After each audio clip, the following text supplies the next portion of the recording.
பெத்தவங்கள தெருவில் ஒருத்தன் குடி ஒருத்தன் ஒண்ணு. இவன் என்னடா போதையில பேசுறான் நினைக்காத. எங்க அம்மா கிட்டே நான் 3 வயசு வரைக்கும் தான் பால் குடிச்சேன். ஆனா விட நான் 17 வருஷமா குடிச்சேன். இன்னைக்கு டிசம்பர் 31 நாளைக்கு நீவிரம். அதனால யாருமே தரங்க அடிக்கூடாது எல்லாம் சம்மந்தம் எடுக்கிறானுங்க. அதனால நாடு விட வேண்டியதான் போச்சு.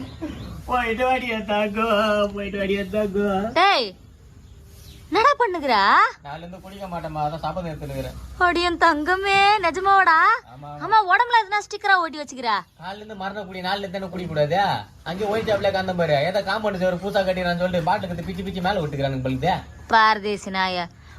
பாக்கெட் உள்ள வர நட வச்சுக்கிறா? கட்டிங் வச்சுக்கிறேமா. ஏன் காலைல இருந்து குடிச்சு கிடக்குறல்ல, நாளைக்கு காலையில எந்த தலைவலிக்கும். டாக்டர் கிட்ட போயிட்டு சார் நேற்று ஃபுல்லா சருக்கு வச்சுங்க, தலைவலி இதை தைலம் கொடுங்க மாத்திரை கொடுங்க கேட்க முடியும். செருப்பு கட்டி அடிக்க மாட்டான் டாக்டரே. அதனால தான் காலைல தலைவலி கட்டிங்க போட்டா கப்புன்னு ஆயிடுவாப்புல. முள்ளால எடுக்கணும், ஆல்கஹாலால தான் அடிக்கிறேன். எப்படி